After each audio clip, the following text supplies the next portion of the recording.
제목은 하나님 재정의하기의 비밀. 네. 영상들 좀 보신 분들 계시고 못 보실 분들 계시는데 제가 뭐 짧게 좀 이야기를 하고 또 들으시면서 또 느끼신 것들을 같이 나누면 좀 했으면 좋겠습니다. 우리가 저번에 우리 서울에서 세미나 했던 내용이죠. 이번에 아주 지난달에 했으니까 따끈따끈한 내용들인데 이 강의를 어느 분이 들으시고 뭐 5분 딱 들으시고 너무 좋아가지고 5번 들으셨대요. 그래서 그만큼 내용이 하나님에 대해서 우리가 이제 재정의할 게 있다는 거. 재정의. 그러니까 되게 선입견으로 와 있는 하나님에 대한 정의, 그것이 바뀌어져야 된다 하는 게 재정의학이다 이 말입니다. 우리가 선악과를 처음에 선악과를 먹었다는 말은 사단이 주는 말씀을 먹었다라고도 볼 수 있고, 사단의 생명에 의해서, 우리 속에 들어온 사단의 생명에 의해서 하나님이 왜곡된다 이 말입니다. 그래서 참 하나님을 만날 수 없게 됐다는 거죠.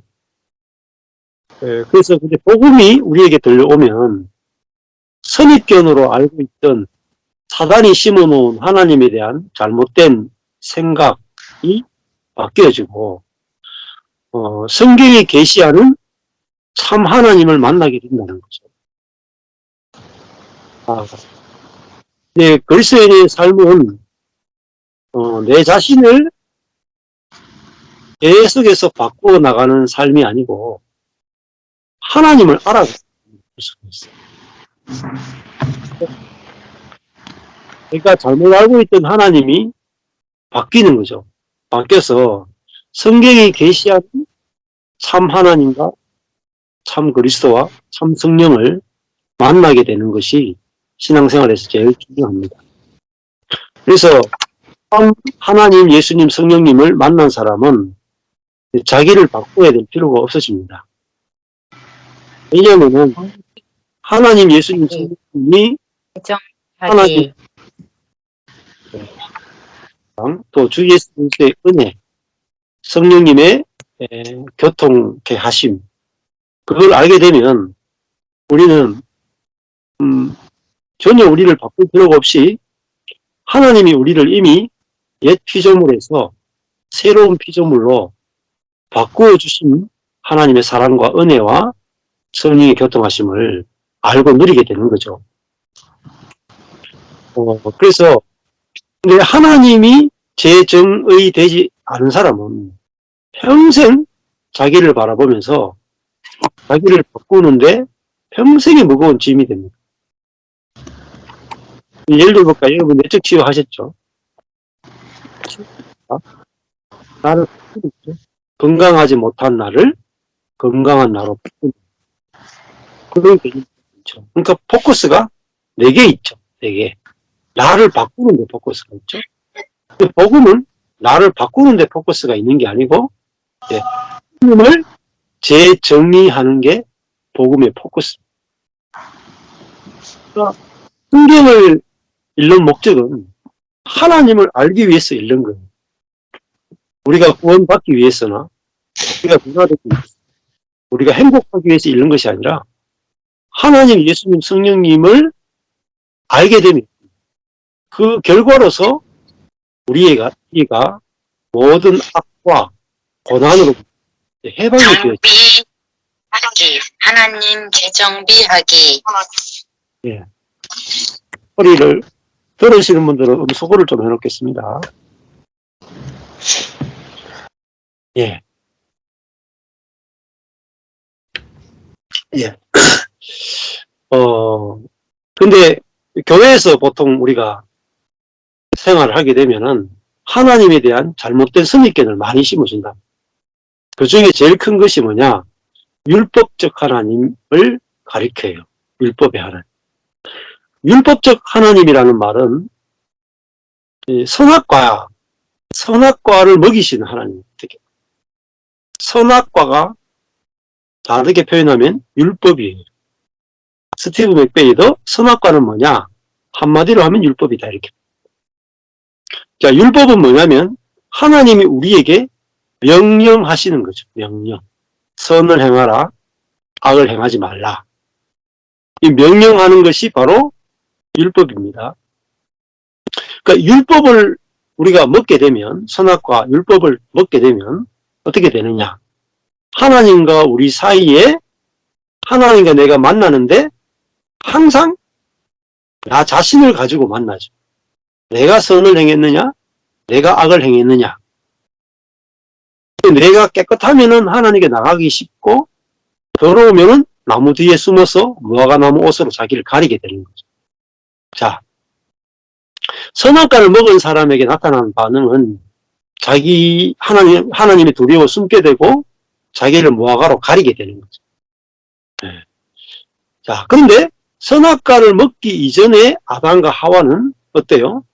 하나님과 만날 때 벌거벗었으나 부끄러워하지 않더라 그랬다. 그 말은 뭐겠어요? 하나님과 만날 때 자기가 무엇을 입었는지 전혀 의식이 되지 않는 거죠. 그렇잖아요? 벌거벗으면 부끄러워야 되잖아요. 그런데 하나님을 만났는데 나를 살피는 게 아니라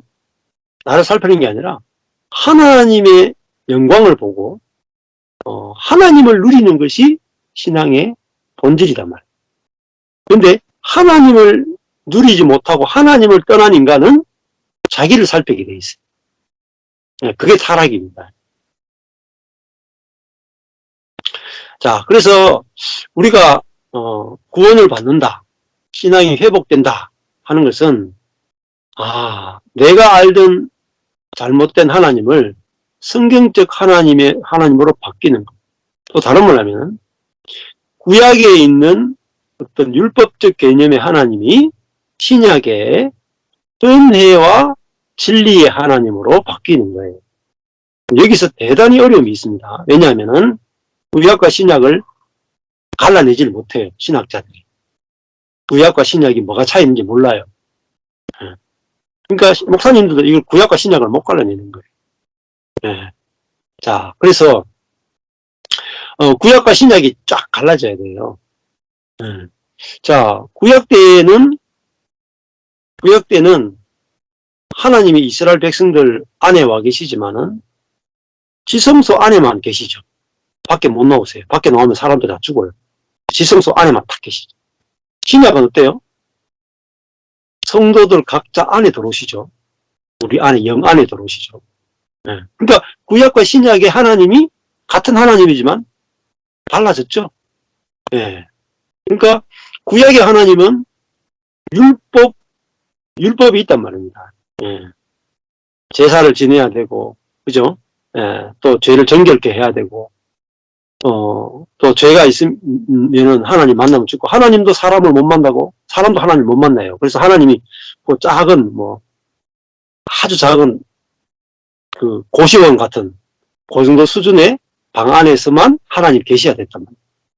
하나님이 사람들과 함께 있는 게 소원인데, 하나님 사람한테 내려오셨지만은 하나님이 이 땅 안에 거할 수 있는 곳은 사실은 지성소밖에 없었다. 그런데 신약에 오면은 이제 그리스도 안에서 그리스도와 함께 타락한 우리가 죽죠.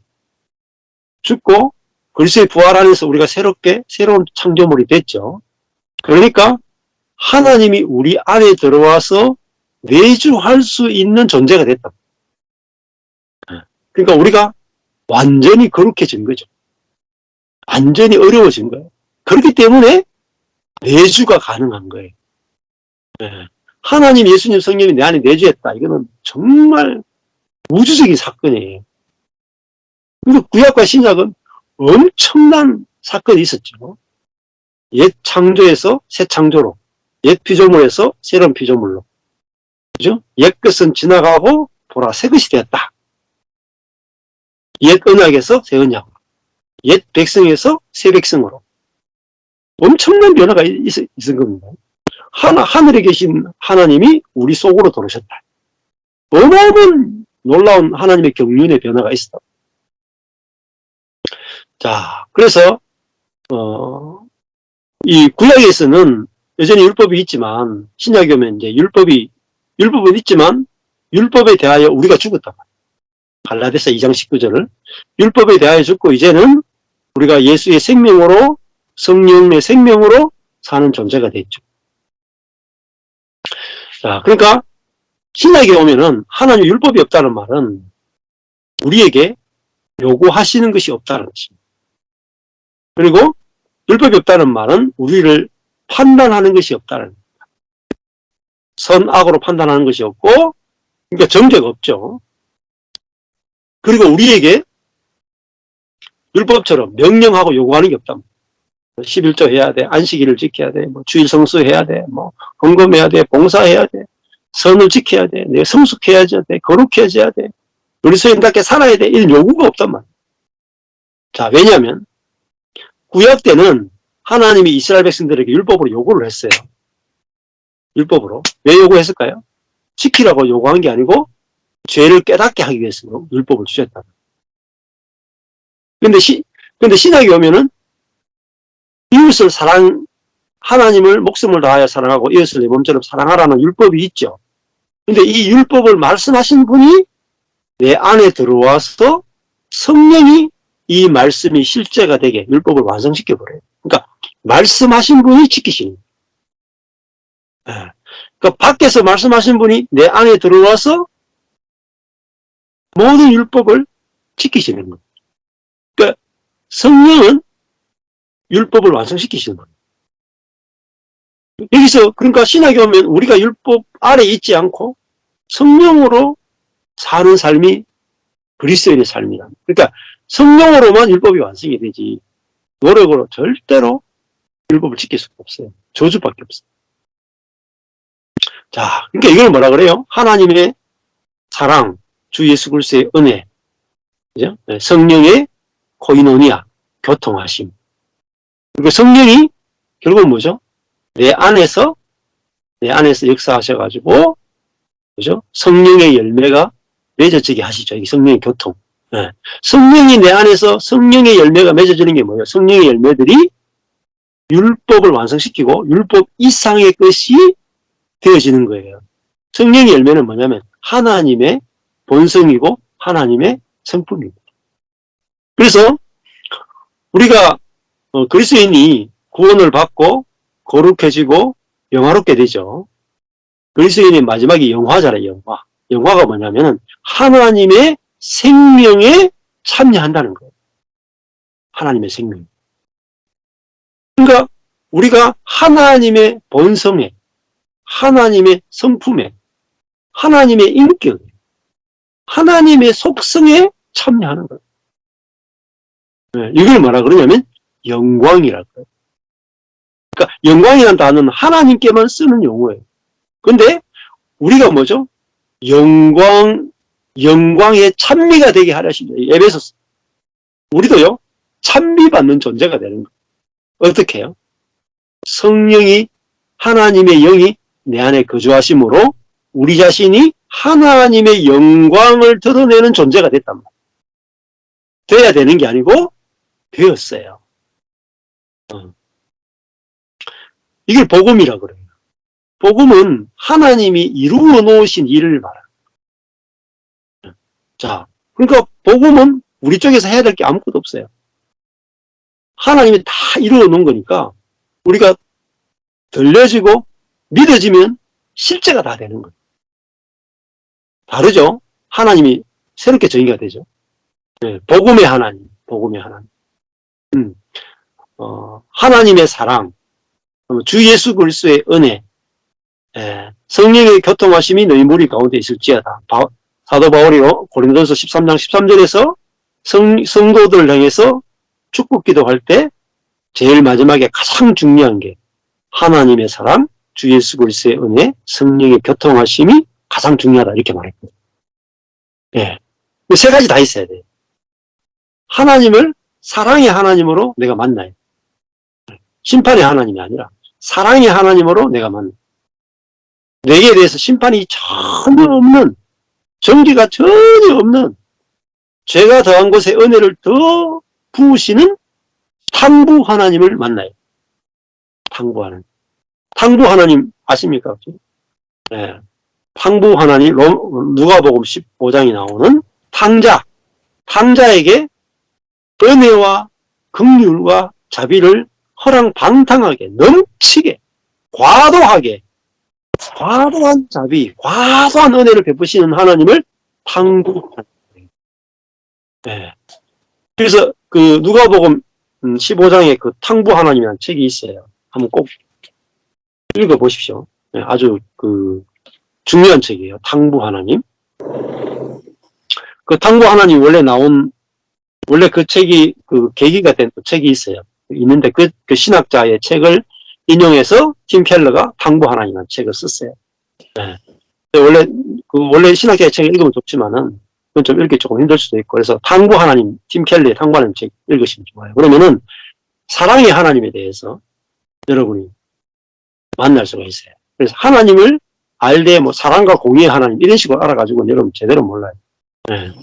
진짜 우리에게 특히 이제 이 스티븐 맥베이의 제1과 노력하지 않기의 비밀 잘 끝에 결론에 보면 하나님은 자비의 하나님일 뿐만 아니라 자비 은혜의 하나님이다 이렇게 나와요. 자비는 죄를 용서하는 하나님이에요. 네.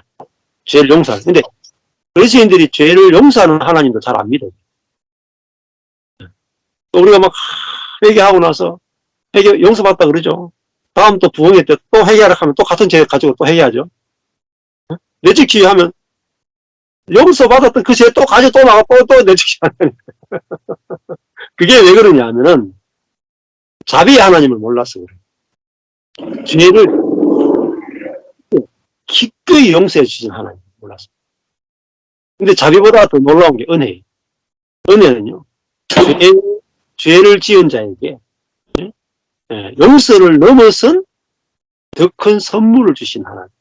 그게 뭐냐면 탕부 하나님. 은혜를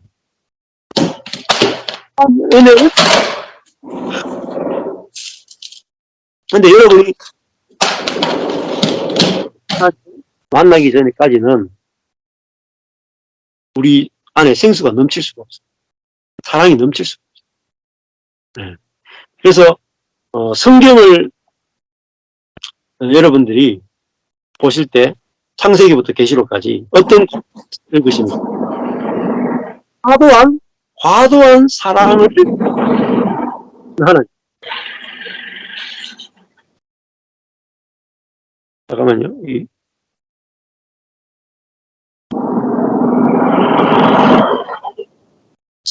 소리를 음소거를 조금 해주세요. 소리가.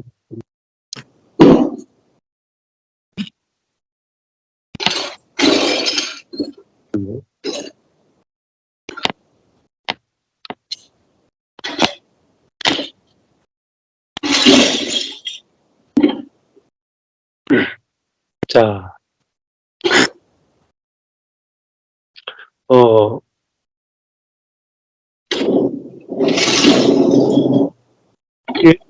마이크를 아직 안 꺼신 분이 있는데 마이크 좀 꺼주세요.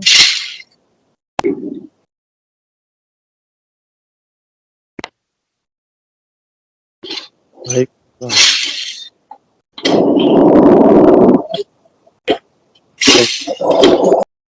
네, 됐습니다. 마이크를 좀 켰습니다.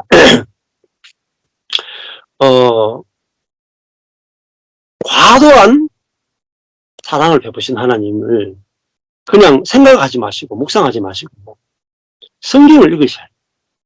네. 여러분 성경을 읽으시면 성령께서 정말 과도한, 너무하다 이거는. 우리 같으면 저런 놈은 죽여야 됩니다. 이런 놈이.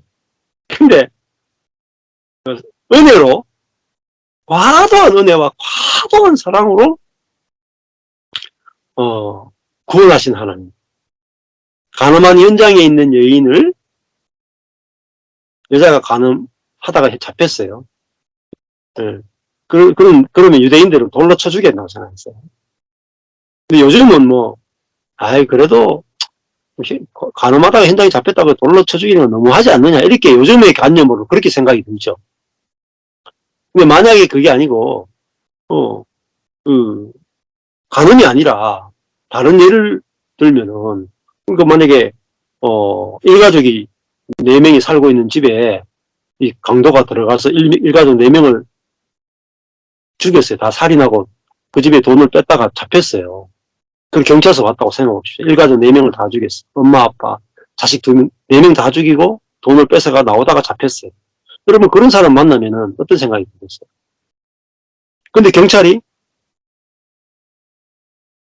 용서할 뿐만 아니라 1억 원을 줘가지고 풀어줬어요. 여러분 어떤 생각이 듭니까? 미쳤구만, 미쳤구만. 나라가 이 꼴이야. 이런 생각 안 들겠습니까? 그런 놈은 당장 죽여야 되죠. 사형제도를 부활시켜야 돼, 이렇게 할까.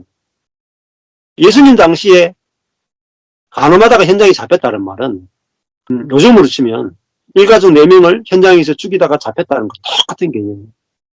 그래서 사람들이 그 여인을, 간음하는 현장에 잡힌 여인을 데리고 와서 어떻게 할 거냐. 예수님께 물었단 말이에요. 돌로 쳐 죽여라. 이렇게 말하기를 원했단 말이에요. 예수님께서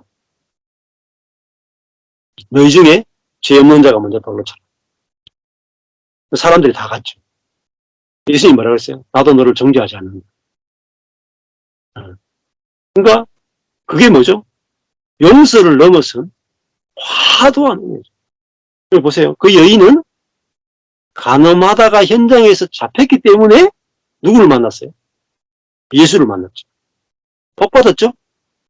그 여인이 만약에 간음 안 했으면 예수를 못 만났을 거예요. 그리고 간음하다가 사람들에게 잡혀 나오지 않았으면 예수를 못 만났어요. 그렇게 그런 수치를 당하지 않고는 주님의 과도한 은혜와 용서를 경험 못했어요. 이게 뭐냐? 하나님을 재정의하는. 율법은 죄가 더한 곳에 저주가 더하다고 가르쳐요. 율법은.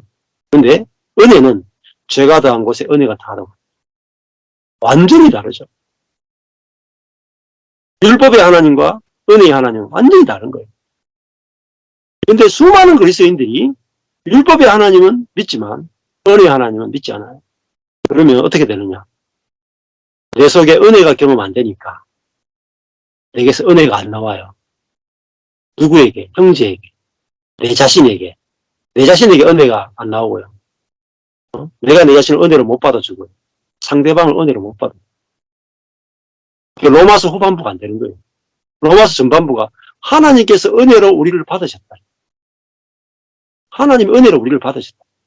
연약할 때, 죄인 됐을 때, 원수 됐을 때, 고치라고 하나도 없이 있는 그대로 받으시고 있는 그대로 살아가시고 더 놀라운 은혜를 주셨다. 그 다음에 후반부 가면 너희도 서로 은혜로 받아라 이게 나온다. 근데 앞부분이 안 되면 뒷부분은 절대 안 돼요.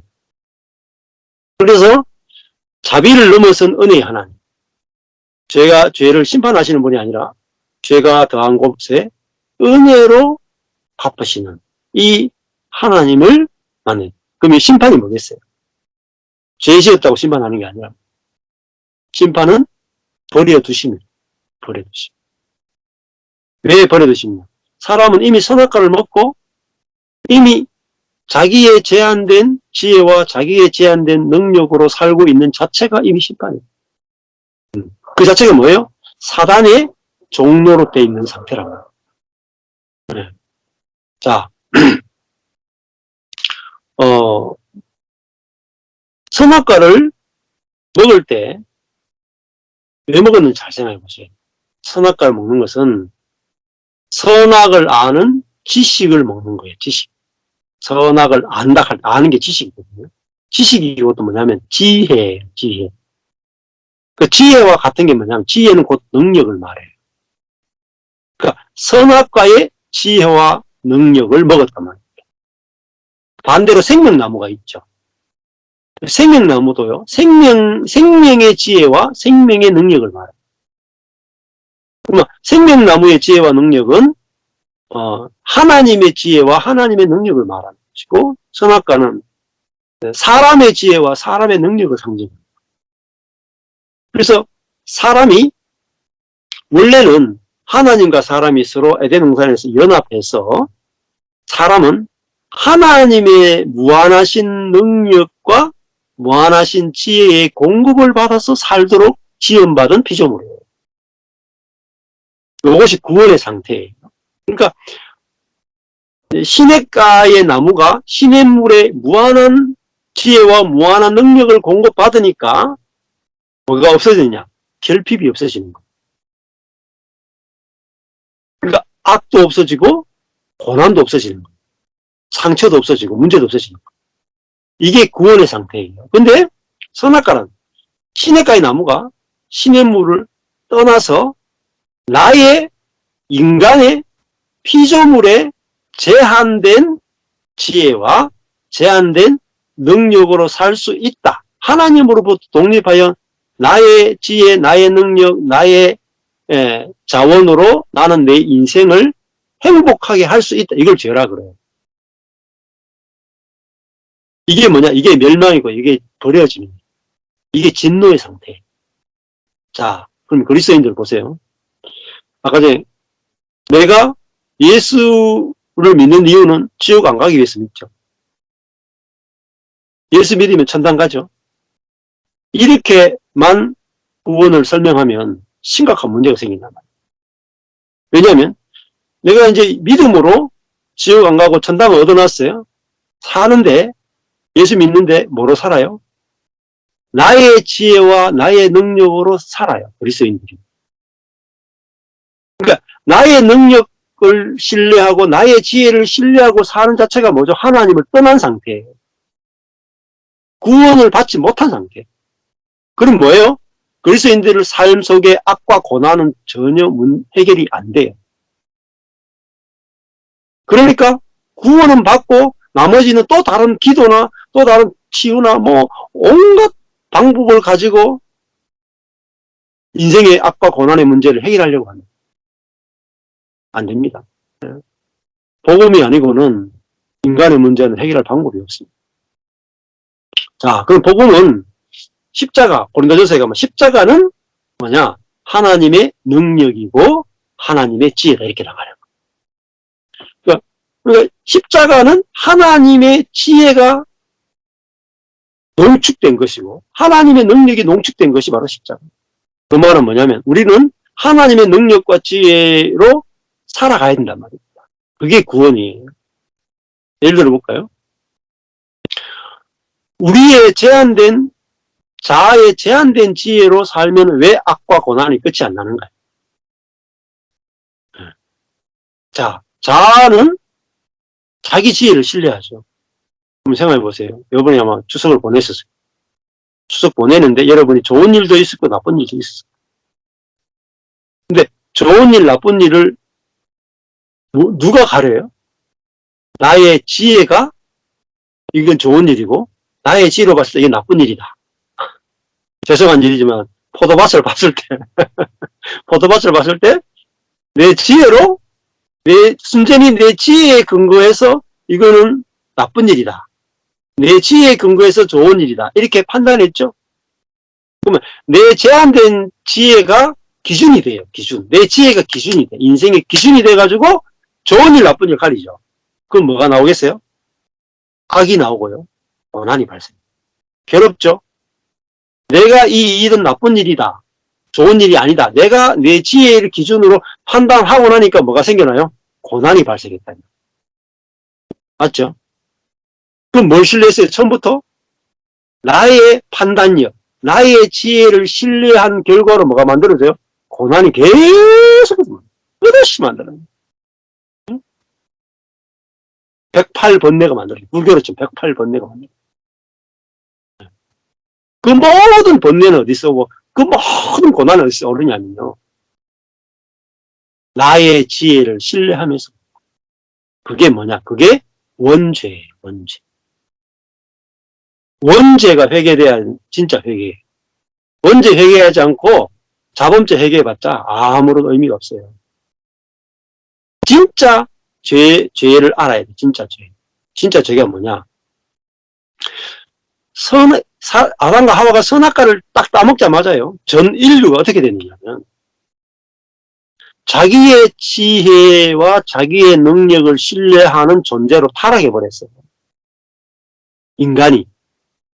완전히 하나님을 떠나서 하나님과 분리되어서 자기의 제한된 지혜와 자기의 제한된 능력으로만 살아가는 그런 존재로 부패해버렸다는 거예요.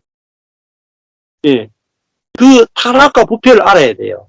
단순히 내가 뭐 어떤 죄를 지었고 행위적인 어떤 죄를 지었는데 그거 아는 게 중요한 게 아니다. 인간 자체가 선악과를 먹고 어떻게 타락한 본성을 가진 존재로 사단의 지배를 받는 존재가 되는지 그 존재에 대한 회개가 있었다. 이 회개는 거의 모르는 거예요. 이게 회개돼야지 생명을 얻을 수 있어요. 생명. 보세요. 선악과가 회개돼야지 생명으로 넘어가잖아요. 그렇죠? 선악과 나무 생명나무로 넘어가야지 이게 진짜 회개지. 선악과 나무 아래 그대로 있으면 회개가 아니에요. 진정한 회개가 아니다. 보세요. 내가 자녀를 봤다 칩시다. 내 자식들을 봤어요. 내 자식이 건강하냐, 건강하지 않느냐. 기준이 뭐예요? 내가 내 지혜로 판단하죠. 그러면요, 반드시 악이 발생해요. 또, 내 자식이 건강하면 교만이 나오고, 건강하지 않으면 불평이 나오고, 죄가 나오죠. 악이 나오죠.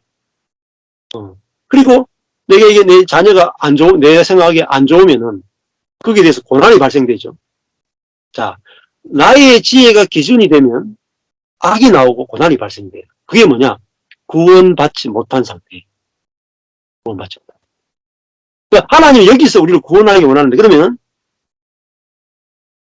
이 타락한 존재는 자기 지혜로 모든 것을 보고 모든 걸 판단해요.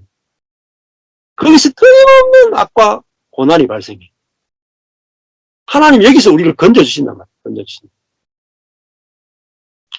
그래서 십자가는 자기 지혜로 모든 것을 판단하고 살아가는 그 사람을 십자가에 못 박아 죽이는 거예요. 끝내버리는 거예요. 그리고 뭐예요? 자기 지혜로 모든 것을 보고 판단하기 때문에 악과 고난이 끊임없이 나와요. 그러니까 모든 문제는 어디서 나오냐? 우리 자아에서 나와요. 자아. 거짓된 자아. 자아가 문제를 만들어내지 문제가 뭐 있는 게 아니에요.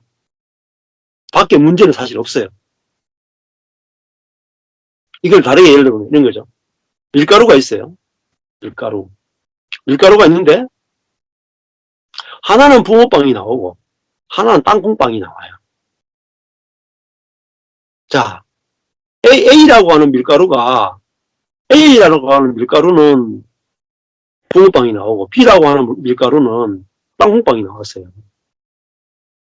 밀가루의 문제겠어요? 뭐가 문제겠어요? 밀가루의 문제가 아니죠. 틀이 문제죠. 붕어빵 틀이냐 땅콩빵 틀이냐 이게 문제죠. 똑같은 밀가루가 왔는데 틀에 의해서 붕어빵이 나올 수도 있고 땅콩빵이 나올 수도 있어요. 우리 삶은 밖에서 여러 가지 일이 벌어져요. 근데 틀이 뭐냐면 내 자신의 자아예요. 내 자아의 틀을 거치고 나면 이 선악과를 먹은 사람이 옛사람, 선악과를 먹은 사람, 자기 지혜로 모든 것을 보고 자기 지혜로 모든 걸 판단하는 이 틀이 선악과의 틀인 사람이라면 내게 뭐가 들어와도 다 선악과구나. 내가 새 사람, 그리스도 안에서 새롭게 지원받은 새 사람이면 뭐가 들어와도 다 새고만. 그러니까 하나님이 우리에게 주신 하나님의 사랑, 주 예수 그리스도의 은혜가 뭐냐면은 주 예수 그리스도의 은혜가 옛 사람, 옛 틀을 쉽게 하면 붕어빵 틀을 깨버리고 우리 틀을 땅콩빵 틀로 만든 거예요. 그게 주 예수 그리스도의 은혜라. 옛 사람을 십자가에 죽여버리고 부활 안에서 새로운 사람을 창조해 주신 거죠. 근데 그러면 내가 새로운 사람이 되었구나가 모르면 믿어지지 않으면 아무리 노력해도 새 것이 안 나와요. 내가 새 것, 옛 것과 새 것이 구분 안 되면 뭐가 나와요? 구분 안 되는 자체가 이미 다 옛 것이에요. 어떤 노력을 해도 옛 것밖에 안 나와요. 근데 내가 주 예수 그리스도의 은혜, 뭐예요? 자기의 십자가 안에서 옛사람을 끝내버렸단 말입니다. 선악과의 사람을 끝내버렸단 말입니다. 그리고 자기의 부활 안에서 우리를 생명의 사람으로 부활시켜버린 거예요. 이게 주 예수 그리스도의 은혜예요. 그러니까 내가 한 것이 아니죠. 주님이 우리의 대표가 돼가지고 주님이 다 하신 거예요. 그래서 은혜라고 하는 거예요. 근데 하나님 아버지의 사랑이 뭐예요? 예수 그리스도 우리에게 보내신 게 하나님의 사랑이에요. 그죠? 그럼 성령의 교통하심이 뭐예요? 하나님이 아들을 통해서 우리에게 주려고 하는 옛사람을 끝내고 우리를 새로운 피조물이 되게 하신 이것을 깨닫게 하시는 것이 성령의 교통하십니다. 예. 자, 복음 자체가 매일매일 선명하게 내게 알아지는, 선명하게. 알아지는 만큼 느려지는 거죠. 자, 그러면은, 내 지혜로 보면은, 나는 옛 것 같단 말이에요. 옛 것 같아. 예. 근데, 하나님의 지혜로 보면은, 하나님의 지혜는 뭐예요? 그리스도예요. 고린도전서 1장 30절 가니까, 그리스도는 하나님께로서 나서 우리에게 지혜와 의와 거룩함과 구속함이 되셨다. 이렇게 나와요. 고린도서 1장 30절. 그리스도는 뭐죠? 우리의 지혜죠. 그러니까 하나님의 지혜란 말입니다. 그러니까 생명나무의 지혜란 말이에요. 그러니까 우리가 뭐예요? 예수 그리스도의 부활 안에서 성령을 받아서 우리가 뭐죠? 새로운 생명으로 되는 거예요. 그게 뭐죠? 영생이란 말이에요. 예수 믿으면 영생을 얻는다 할 때 뭐죠? 새 생명을 얻는다는 뜻입니다. 이전에 없던 생명을 얻는 거예요. 그러면 이전에 없던 생명이면 어때요? 이전과 다른 삶이 펼쳐지는 거죠. 자, 이런 거랑 똑같아요. 그러면 처음에 부모님으로 태어날 때는 늑대의 생명을 갖고 태어났어요. 그러면 늑대의 생명을 갖고 태어나면 본성이 뭐예요? 육식이다. 잡아먹는, 경쟁하고 잡아먹는 생명이란 말이에요. 그러니까 늑대가 사랑하고 싶어도 배가 고파 사랑이 안 돼. 배가 고프면 눈이 뒤집어져가지고 잡아먹어버려요. 네. 경쟁 안 하고 싶어도 경쟁 안 하면 못 먹고 사니까 어쩔 수 없이 자기 생명상 계속해서 다투고 싸우고 경쟁하고 잡아먹는 거야. 근데 늑대한테 율법을 주는 거죠. 예, 그렇게 살아야 되겠냐? 어? 회개해라. 그렇게 늑대가 감동을 받는 거야. 그래, 내가 이때까지 잡아 죽이는 짓밖에 안 했네. 하고 회개하는 거죠. 막 눈물 뚝뚝 흘리고. 근데 그때가 좀 배가 부를 때였어요. 배가 부를 때는 회개가 돼. 근데 회개가 끝나고 한 3, 4일 지나고 배가 쪼르륵 하거든. 배가 고프면요, 자기 눈이 뒤집어져가지고 잡아먹는 거야. 잡아먹고 나면 또 교회 가니까 또, 야, 네가 그렇게 은혜를 입었는데 또 그렇게 또 그 짓을 해가 되겠느냐. 또 회개하는 거야. 배가 부르니까 또 회개가 되죠. 배가 꼬르륵 하면 또 잡아먹어.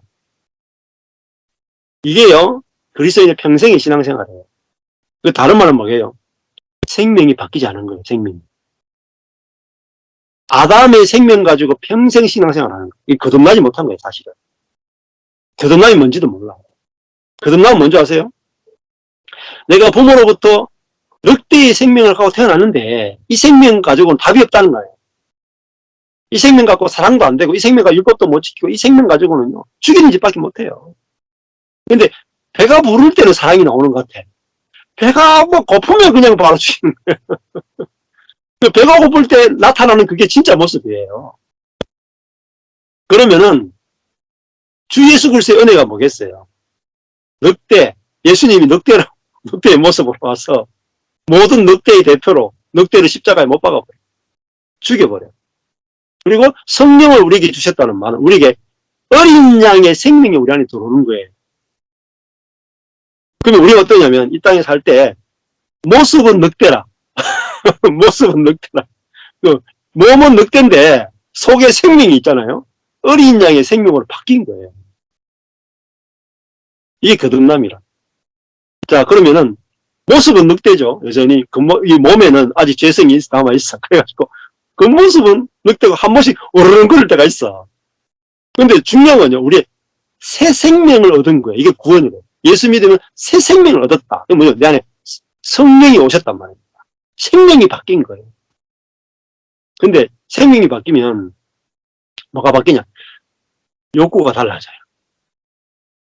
늑대일 때는요, 꼭 육식을 해야 돼. 그래야 먹은 듯해. 풀을 아무리 뜯어 먹어도요, 올려. 오바이트.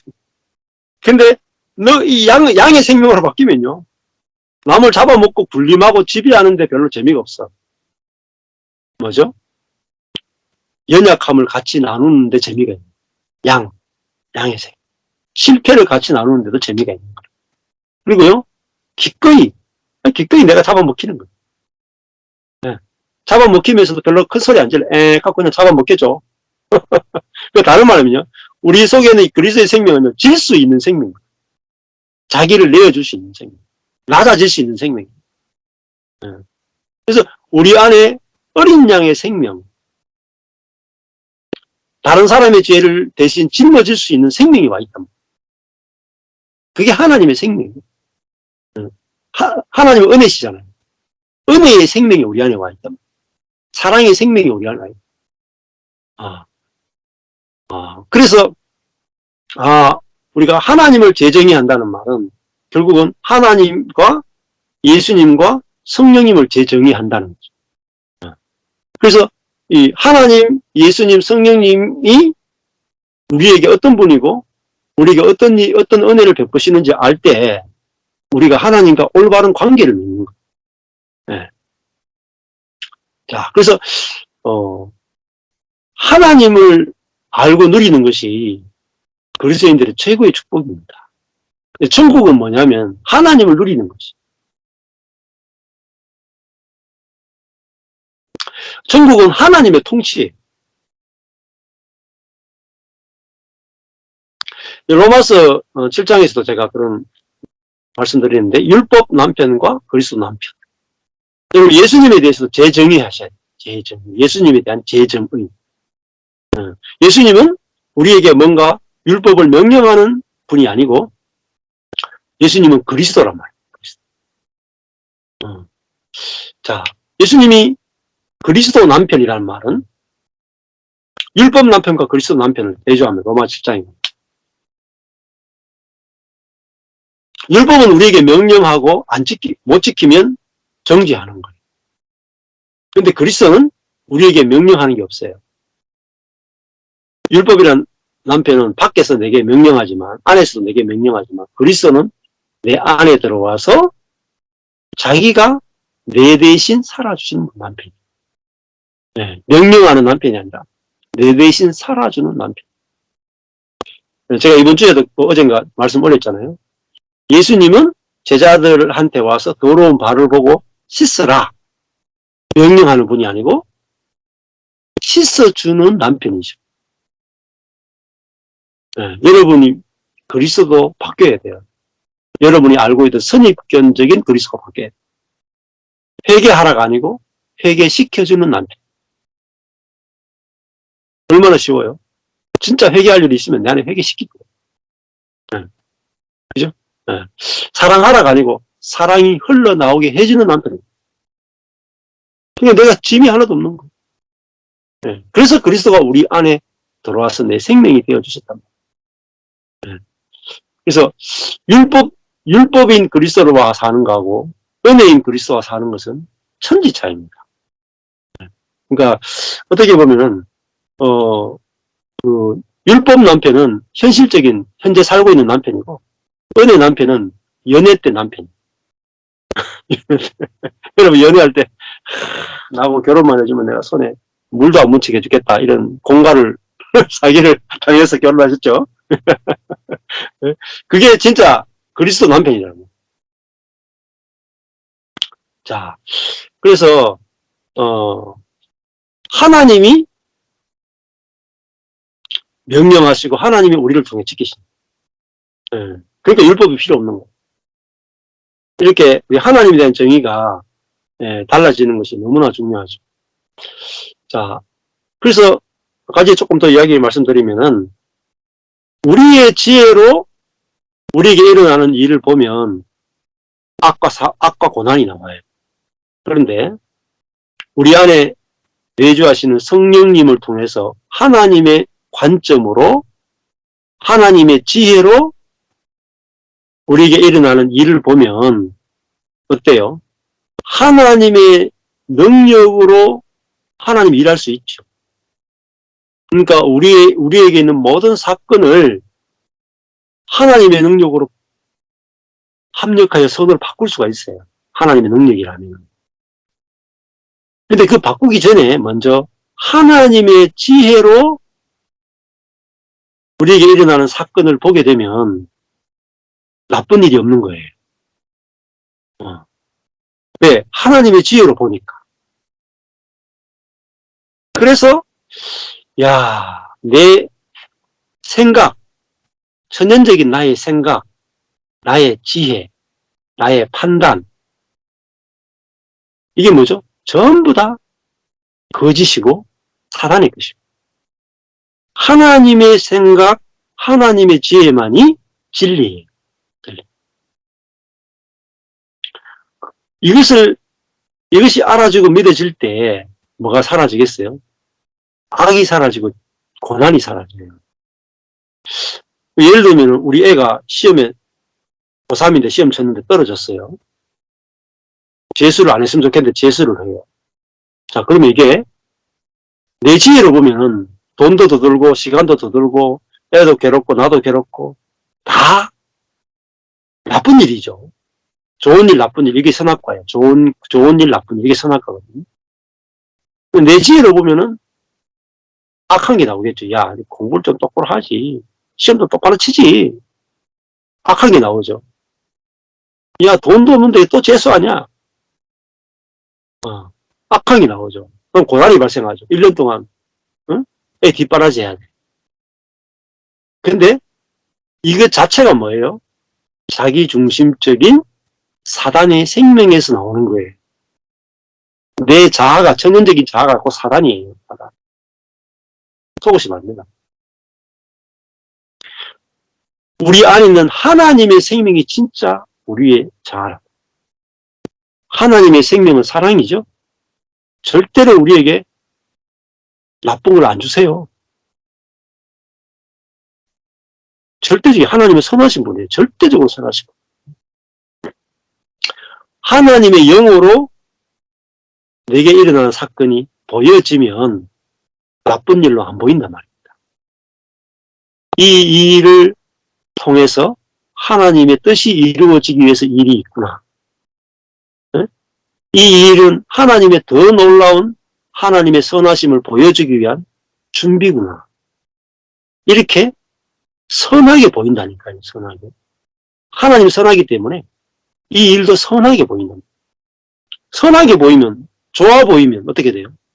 악도 안 나오고 고난도 없는 거예요. 그렇죠? 그러니까 내 자신의 존재를 하나님의 생명으로 사는 존재로 바꾼 것이 하나님이 우리에게 주신 가장 놀라운 축복이에요. 그걸 새 생명, 구원, 영생이라고 말하는 거예요. 자, 그러니까 저도 제 환경이요, 나빠진 것밖에 없었어요. 목회하다 목회 망하고, 완전히 폭삭 망하고, 인생도 다 망하고, 나쁜 것밖에 없었어요. 나쁜 거. 그런데 내가 죽고 예수가 사는, 내 자신이 가짜라는 게 알아지면, 내 자신이. 이 사건을 바라보는 나의 생각, 나의 지혜, 나의 관점, 모든 게 다 가짜예요. 하나님의 생각이 아니잖아요. 하나님의 지혜가 아니잖아요. 이게 가짜죠.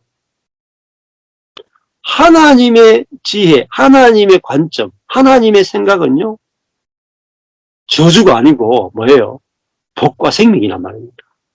그러니까 하나님이 내게 허락하신 이 일은 하나님의 주권 아래 있고 하나님의 선하심 아래 있고 하나님이 이끄시는 과정에 있는 거란 말이에요. 그러니까 그게 이제 내 안에 예수 생명이 사는구나 제가 알아지니까 제가 망한 이것이 좋아 보이는 거예요. 하나님이 이 일을 통해서 어떻게 일하시는가 보자. 하나님이 자신의 뭐죠? 지혜로, 하나님의 능력으로 이 일을 어떻게 구원하시고 이 일을 어떻게 영광스럽게 당신이 나타내실 기회가 되는지를 보자, 이렇게 된 거예요. 그러니까요, 악도 사라지고 고난도 사라지죠. 시간이 지나니까 그때부터 내가 망하는 사건을 통해서 복음을 알게 된 거잖아요. 그러니까 얼마나 좋은 일입니까? 얼마나 선한 일입니까? 그리고 고난을 통해서 이제는 내 자아가 거짓이라는 걸 보게 됐죠. 얼마나 더 좋은 일입니까? 그리고 이제는 내 안에 계신 성령께서 이끄시는 대로 사는 삶을 배우게 됐죠. 얼마나 더 좋은 일입니까? 그러니까 점점 악도 사라지고 고난도 사라지는 거예요. 내게 들어오는 사건들이 다 좋은 일이 돼가 나가는 거예요. 선한 일도 악한 일도 나쁜 일도 좋은 일도 나 성령으로 사는 새로운 피조물이 나를 통과하면 좋은 일이 되는 거예요. 얼마나 좋겠어요? 여러분, 뭐 지금 전 세계적으로 미세 플라스틱 때문에 굉장히 골머리를 앓고 있죠. 바다에도 막 플라스틱이 떠내려가서 그것이 막 분해되면서 물고기 속에 들어가면 그것이 또 우리 속에 들어오고. 근데 플라스틱이 어떤 새로운 공장을 만들었는데, 리사이클링 할 수 있는 공장을 만드는데, 이 공장으로 통과하면은 플라스틱이 아주 좋은 옥토로 바뀌어 나온다. 그러면 대박 아니겠습니까? 네? 세계는 돈 다 끌어모을 거예요, 아마. 네? 그런 리사이클링, 재활용할 수 있는 공장, 플라스틱을 옥토로 만들 수 있는 그런 공장이 있으면 대박 나는 거잖아요. 이게 하나님이 우리에게 하신 은혜예요. 우리가 새로운 피조물이 되게 하고 새 생명, 하나님의 생명으로 사는 존재를 만들어요. 그러니까 어떤 일이든지 나를 거치면 다 뭐예요? 저주가 복으로 바뀌는 거예요. 우리 존재를 바꿔준 것이 하나님의 놀라운 은혜예요. 근데 우리 존재가 바뀌었다는 걸 모르는 거예요. 우리가 새로운 피조물이 된 게 모르는 거예요. 하나님의 생명으로 사는 존재가 되겠다. 이걸 모르는 거예요. 이 은혜를 모르는 거예요. 다른 걸 구하는 거예요. 기도해가지고 하나님 돈 좀 주세요. 기도해가지고 병 낫게 해주세요. 기도해가지고 이거 좀 덜어주세요. 기도해가지고 사업 잘 되게 해주세요. 다 뭐예요? 나는 안 바꿔줘도 되니까 환경만 바꿔주세요. 그러니까 우리가 하나님에 대해서 성경이 말하는 진짜 하나님을 만나지 못하고 내가 원하는 하나님을 자꾸 만들어서 섬기고 싶어 한다. 네.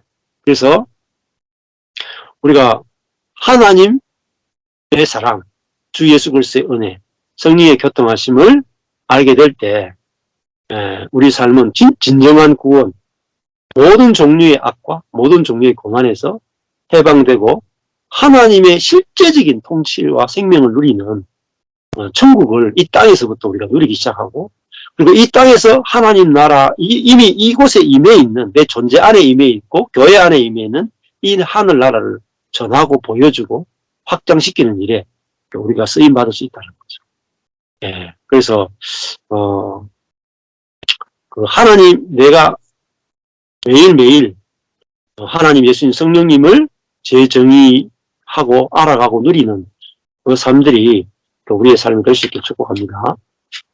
감사합니다.